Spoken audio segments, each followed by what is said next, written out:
The sun blazed overhead, merciless as always on Eridus Prime.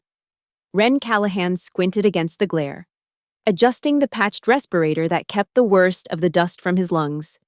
The Badlands stretched before him, an endless sea of rust-colored terrain broken only by jagged rock formations and the occasional abandoned mining equipment.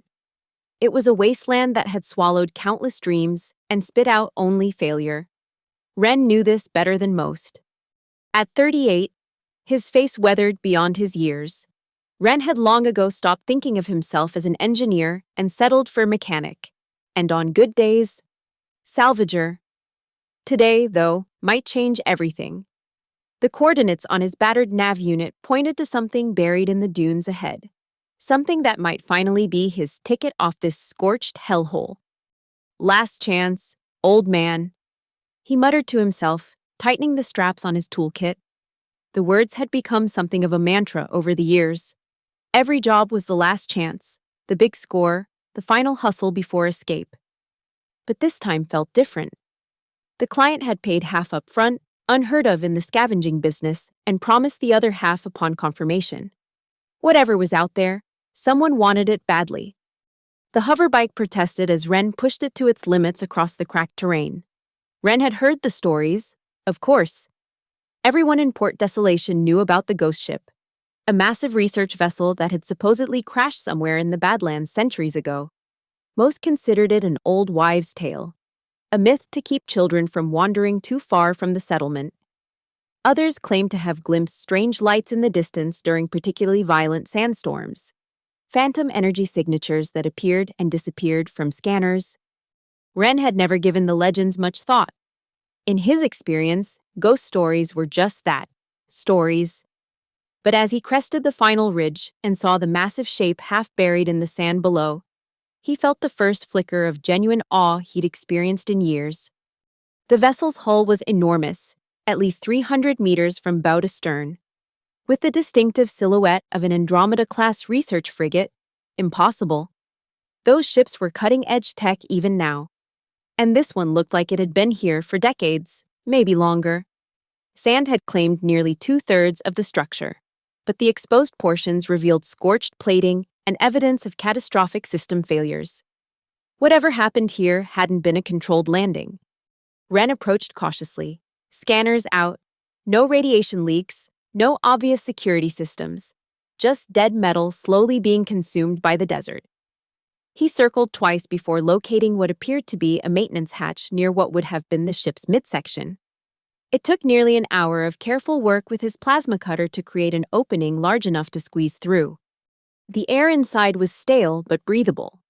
Wren switched his respirator to filter mode and activated his helmet lamp. The corridor beyond the hatch was eerily pristine compared to the exterior, dust-covered, but intact. Wren moved forward, his footsteps echoing in the dead silence. The lack of structural damage inside didn't make sense. A crash violent enough to bury a ship this size should have destroyed everything. Unless it hadn't crashed at all. Wren found the nearest terminal and plugged in his portable power unit. Against all odds, the screen flickered to life. Ancient systems attempting to boot from emergency protocols. Lines of diagnostic code scrolled past as Wren watched in disbelief.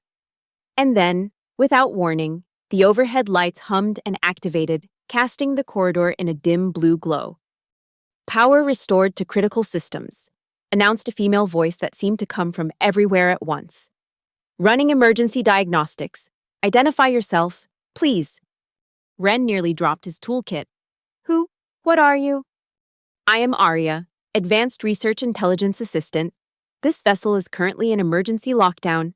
Please identify yourself and your authorization level." An AI. And not just any AI, one sophisticated enough to maintain some functionality despite what must have been decades of dormancy. Such technology alone would be worth a fortune. "Wren Callahan," he replied cautiously. "Independent contractor. I'm here for salvage assessment." A pause. "I have no record of scheduled maintenance or salvage operations, Mr. Callahan. However, I detect significant temporal discontinuity in my systems. Current date reads as incomplete." How long has this vessel been inactive? Ren hesitated. I'm not sure exactly. This ship has been considered lost for a very long time. Most people think it's just a legend. The ghost ship of Eridus Prime. Another pause. Longer this time. Ghost ship. An interesting designation. My records indicate we were on a priority research mission when critical system failures forced emergency protocols. I have gaps in my memory banks. Wait. Detecting multiple stasis signatures. Life support systems are operating at minimal capacity. Ren froze. Stasis signatures? You mean there are people alive on this ship? Affirmative. 12 stasis pods are still operational in the medical bay. Life signs are present but deteriorating. Pod integrity has been maintained through emergency power reserves, but those reserves are now at critical levels. The revelation hit Ren like a physical blow. This wasn't just salvage anymore. There were survivors, human beings who had somehow endured in suspended animation while their ship was forgotten by the galaxy. The enormity of the situation began to sink in. Can you take me to them? He asked, the original salvage mission already receding in his thoughts. Follow the illuminated pathway, Arya responded, as small floor lights activated in sequence down the corridor. Be advised, structural integrity is compromised in several sections. Proceed with caution. Ren followed the lights through a labyrinth of corridors, his mind racing. The ship's layout was familiar enough, standard hegemony-era design with modifications for research purposes, but the technology was far more advanced than anything he'd seen before. As he moved deeper into the vessel, signs of the disaster became more evident. Scorch marks on walls, emergency bulkheads sealed against decompression, equipment scattered as if abandoned in haste. The path led to a sealed doorway marked Central Command. The doors parted with a groan of protesting metal when Ren approached. Primary systems can be restored from this location, Arya informed him. However, power distribution is severely compromised. Rerouting available energy may endanger stasis functionality. The command center was a circular room dominated by a holographic projection table in the center. Workstations ringed the perimeter, each covered in a thick layer of dust. Ren approached the main console and began clearing debris from the controls. Show me the ship's logs, he said. I need to understand what happened here. The holographic display flickered to life, showing a man in his 50s with commander's insignia. His face was drawn with exhaustion, but his eyes burned with determination. This is Captain Malcolm Hayes of the research vessel Athena. Final log entry. We've been betrayed. Security Chief Rhodes disabled our communications and sabotaged the engines after we retrieved the samples from Novus 9. The cure for the pallid plague is aboard this ship, but Rhodes intended to sell it to the highest bidder rather than return it to the hegemony. We managed to neutralize him, but not before critical damage was done. The captain's image flickered, and he steadied himself against something off-camera. We're going down on Eridus Prime. No way to avoid it. I've ordered all non-essential personnel into stasis. Dr. Winters has secured the research samples. If anyone finds this ship, the cure must reach the Central Worlds. Millions of lives depend on it.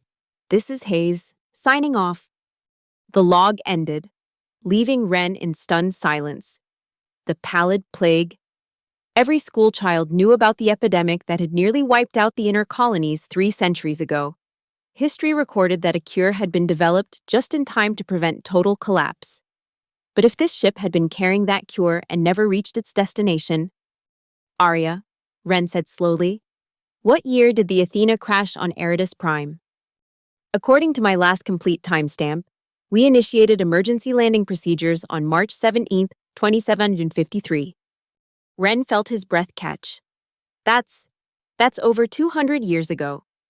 I see, Arya replied, her synthetic voice somehow conveying the weight of this revelation. That explains the extensive degradation to my systems. And it suggests the plague was resolved through other means. But if the crew is still in stasis after all this time, Ren couldn't finish the thought. Their continued survival is improbable, but not impossible. Arya stated, the Athena's stasis technology was experimental, designed for extended deep space missions. However, without immediate attention to the power systems, the remaining pods will fail within 72 hours. A distant rumble shook the room, sending a cascade of dust from the ceiling. Ren steadied himself against the console. What was that? Sandstorm approaching from the northwest, Arya reported. Wind velocities exceeding safety parameters. Hull integrity in sections 7 through 12 is already compromised. Sand incursion will accelerate system degradation. Ren made his decision instantly. Show me what needs to be fixed to stabilize the ship and maintain stasis power. I'm not leaving those people to die. Your assistance is unexpected, Mr. Callahan, but appreciated. I will guide you through the necessary repairs. Over the next several hours, Ren worked feverishly, moving through the ship's damaged sections with Arya directing him to critical systems. The task was daunting. Power couplings had degraded, circuitry was fused from age and heat, and sand had infiltrated delicate components. Each repair was a puzzle requiring improvisation and Ren's unique talent for coaxing life from dead machinery. As he worked, Arya provided more information about the Athena's mission. The research team had been sent to Novus 9 after reports of a naturally occurring compound that showed promise against the pallid plague. They had succeeded in retrieving samples and were en route back to the Central Worlds when Rhodes, apparently in the pocket of pharmaceutical interests who stood to lose billions if a natural cure was found, had attempted his sabotage. The security chief was apprehended, but not before causing irreparable damage to our propulsion and communication systems. Arya explained as Ren rewired a power distribution node. Captain Hayes was forced to plot a course for the nearest charted planet, Eridus Prime. Lucky for everyone, it was uninhabited back then. Ren grunted, wincing as a spark caught his finger. Less chance of Rhodes' co-conspirators finding you. That was indeed part of the captain's reasoning. Arya confirmed. However, it also meant no indigenous population to assist with repairs or rescue. The sandstorm intensified outside, howling around the ship's exposed sections. In the distance, Ren could hear the ominous groan of metal as wind-driven sand scoured the hull. He needed to work faster. By the time he reached the medical bay, Ren was exhausted but driven by a determination he hadn't felt in years. The door slid open to reveal a large circular chamber dominated by 12 transparent stasis pods arranged in a radial pattern. Each contained a human figure, perfectly preserved, suspended in time. Ren approached the nearest pod, wiping away dust from the transparent surface. Inside was a woman in her 30s, dark hair cropped short, wearing a security officer's uniform. The monitoring panel beside her pod flickered with warning indicators. This is Lieutenant Nadia Winters, Arya informed him. Chief Science Officer, her pod is experiencing critical fluctuations. Power failure imminent. Ren examined the pod systems frantically. The connector assembly is completely shot. We need to reroute power directly from the auxiliary grid. That would require manually overriding the stasis protocols. Arya cautioned. Such an action carries significant risk of catastrophic failure. And doing nothing guarantees it, Ren countered, already pulling tools from his kit. Talk me through the override sequence. For the next hour, Ren worked with desperate precision, bypassing safety systems and creating a direct power link to Lieutenant Winters's pod. The storm outside reached its peak, and twice the lights flickered ominously throughout the bay.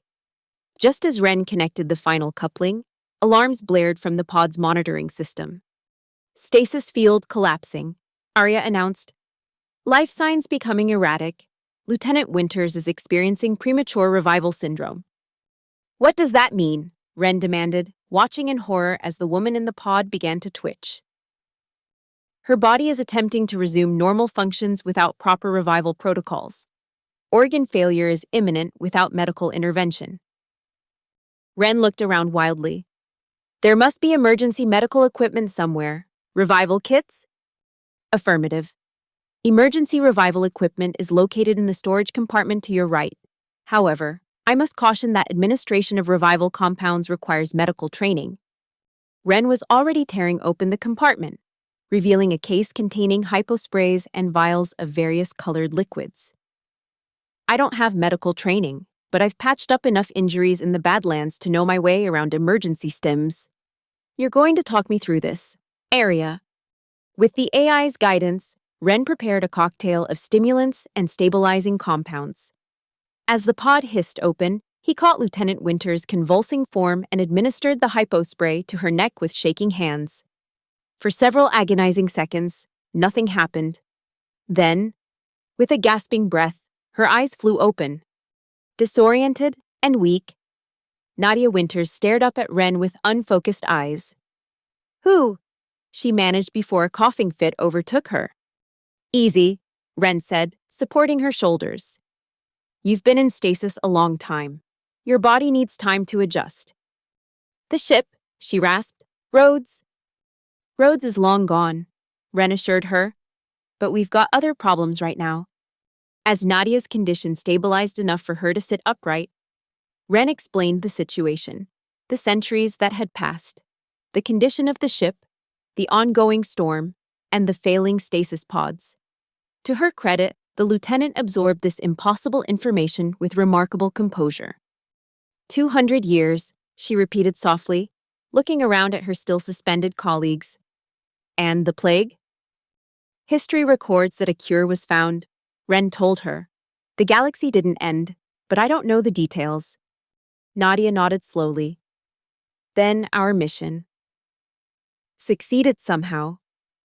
Without us." She took a deep breath and pushed herself to her feet, wavering slightly.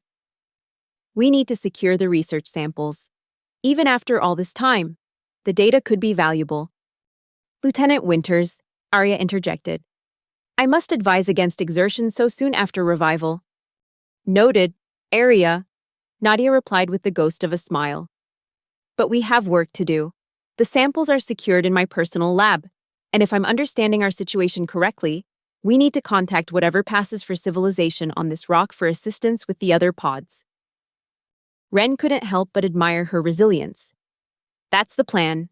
But first, we need to stabilize the power grid and repair the communications array. The storm isn't helping." Over the next several days, Ren and Nadia worked tirelessly to save the ship and its sleeping crew. As Nadia's strength returned, her technical expertise proved invaluable. Where Ren had mechanical intuition, she had scientific knowledge that complemented his practical skills perfectly. Together they traversed the massive vessel, securing sections against the relentless sand, rerouting power to maintain the remaining stasis pods, and gradually piecing together the full story of the Athena's final mission from fragmented logs and Nadia's own memories. Rhodes, it seemed, had been more calculating than anyone had suspected. As head of security, he had access to all ship systems and had meticulously sabotaged them to appear as cascading mechanical failures rather than deliberate sabotage. He had intended to fake the ship's destruction, land on a remote world, and make off with the plague samples to sell to his black market contacts. Only Captain Hayes's suspicions and quick action had prevented the plan from succeeding entirely. He locked himself in the shuttle bay. Nadia recounted as they worked on the communications array. Hayes had to decompress the section to stop him from escaping with the samples. Rhodes died, but not before he'd done enough damage to doom us all. "Not all of you," Ren pointed out. "You're still here." Nadia gave him an appraising look. "Thanks to you, I've been meaning to ask. Why did you stay? You could have stripped what you needed and left. Most salvagers would have." Ren paused in his work, considering the question. "I've spent my life taking things apart. It felt right to put something back together for once." He shrugged uncomfortably. "Besides, I couldn't just leave people to die." A small smile touched Nadia's lips. "Well, I'm glad you're not most salvagers." As they worked to restore the communications array, the true magnitude of what they had discovered began to sink in. The Athena wasn't just a forgotten relic. It was a time capsule containing both people and knowledge from a pivotal moment in galactic history. Even if the cure was eventually discovered through other means, Nadia explained, the research samples and data we were carrying represent a scientific goldmine. Methods and approaches that may have been lost over time. Not to mention the stasis technology itself. It clearly works better than anyone could have imagined. The communications array proved to be the most challenging repair. 2 centuries of exposure had left the external components brittle and sand-scoured. 3 times Ren ventured outside during breaks in the storm to replace critical parts, improvising with components salvaged from less essential systems. On the 4th day, as Ren was making final adjustments to the transmitter alignment, Nadia's voice came through his helmet comm with barely contained excitement. "Ren, I'm picking up an automated response to our signal. It's a pan-galactic security vessel called the Vigilant. They're acknowledging our distress call and diverting to our location. Estimated arrival in 6 hours." Relief flooded through Ren as he secured the transmitter housing. "Tell them to bring medical personnel and stasis transport units if they have them." By the time the Vigilant appeared in Eridus Prime's hazy atmosphere, Ren and Nadia had prepared the remaining stasis pods for transport and secured the research samples. They stood at the newly cleared main airlock, watching through viewports as the sleek, modern vessel descended toward their position. "I never thought I'd see another ship again," Nadia admitted quietly. "When Hayes ordered us into stasis, I assumed it was just to make our deaths less painful. A kindness at the end." Ren nodded.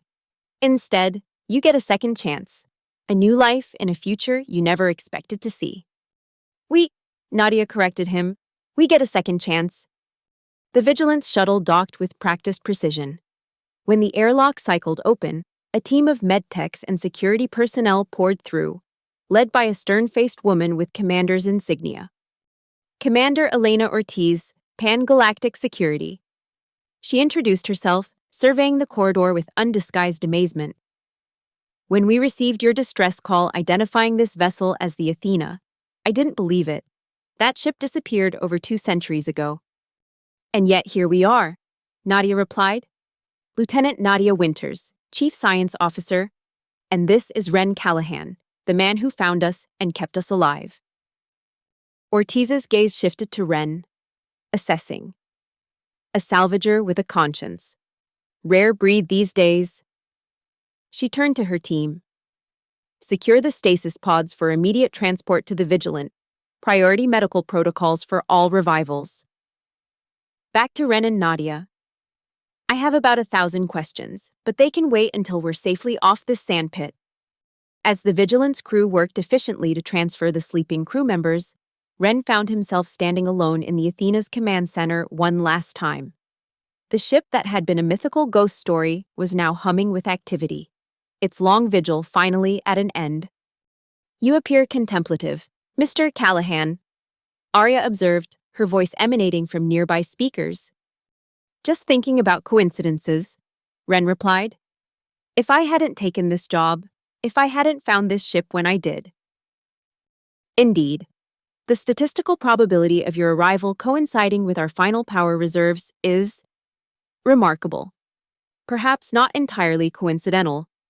Ren raised an eyebrow. "What do you mean?" "The Athena has been periodically broadcasting low-level emergency pulses for decades.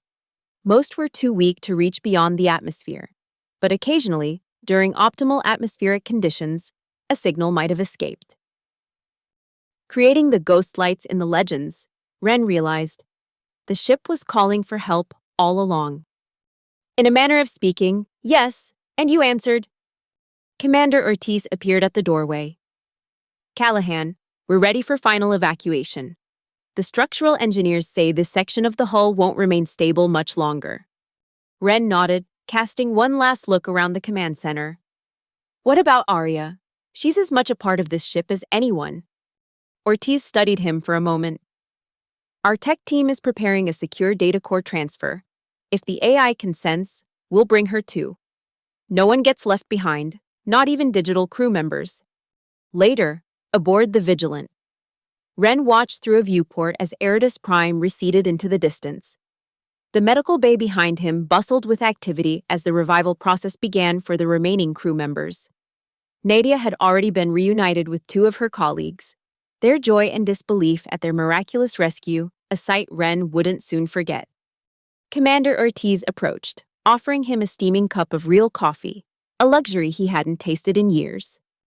The medical team says all the stasis pods will revive successfully, she informed him, and the research samples are intact. The Hegemony Science Division is already scrambling teams to meet us at Proxima Station. Ren nodded, savoring the bitter drink. What happens to them now? The Athena's crew, extensive debriefing, medical evaluation, cultural integration. Ortiz replied matter-of-factly. But after that, they're free citizens with 2 centuries of back pay accumulating interest. They'll be well provided for. She paused. The question is, what happens to you? Ren blinked in surprise. Me? I figured you'd drop me back on Eridus or the nearest civilized port. Ortiz smiled slightly. That's one option. The other is joining the recovery team. We'll be spending months studying the Athena, cataloging its technology, preserving its historical significance. Someone with your mechanical intuition and first-hand knowledge of the ship would be invaluable. I'm not exactly hegemony material, Ren pointed out. No credentials, no references beyond a reputation for finding valuable junk. And saving 11 lives while recovering lost research that could revolutionize modern medicine. Ortiz countered. Sometimes actions speak louder than credentials. She handed him a datapad. Think about it. Lieutenant Winters specifically requested you for the team. By the way, said something about complementary skill sets. As Ortiz departed, Ren found himself staring at the official offer on the datapad with a mixture of disbelief and something that felt suspiciously like hope. A voice from behind interrupted his thoughts. She's right, you know. Nadia approached, looking remarkably recovered in a fresh uniform provided by the Vigilance crew. We do make a good team. Ren gestured toward the viewport and the receding dust ball that had been his home for too many years. I was supposed to be leaving that place behind with enough credits to start over somewhere civilized. Didn't exactly work out that way. Didn't it? Nadia came to stand beside him. You're leaving. And instead of credits, you found something better. Purpose. A chance to be part of something important. Ren considered this. I'm still trying to wrap my head around all of this. A forgotten ship becomes the center of a historical discovery. A routine salvage job turns into a rescue mission across centuries. And a lonely mechanic becomes a hero. Nadia added quietly. Don't underestimate the ripples you've created, Ren. Every one of us aboard the Athena has a second chance because of you. Whatever discoveries come from our research, whatever lives might be saved by what we brought back. That's part of your legacy now. Ren had never thought about legacy before. Survival had been his only concern for so long that looking beyond the next job, the next meal, the next day had seemed like pointless dreaming. But now, watching as the stars became visible through the viewport, he allowed himself to imagine possibilities that had never existed before. I've spent my life salvaging what others left behind, he said finally. Maybe it's time to help build something instead. Nadia smiled. The future awaits, Mr. Callahan, and unlike us, you don't have to skip the journey to get there. As the Vigilant accelerated toward distant stars, Ren Callahan left behind the ghost ship of Eridus Prime, but carried with him the knowledge that sometimes the most valuable salvage isn't metal or technology, but the chance to rewrite a forgotten story's ending. The forgotten wreck that had haunted Eridus Prime for centuries was forgotten no longer. And neither was the mechanic who had answered its call.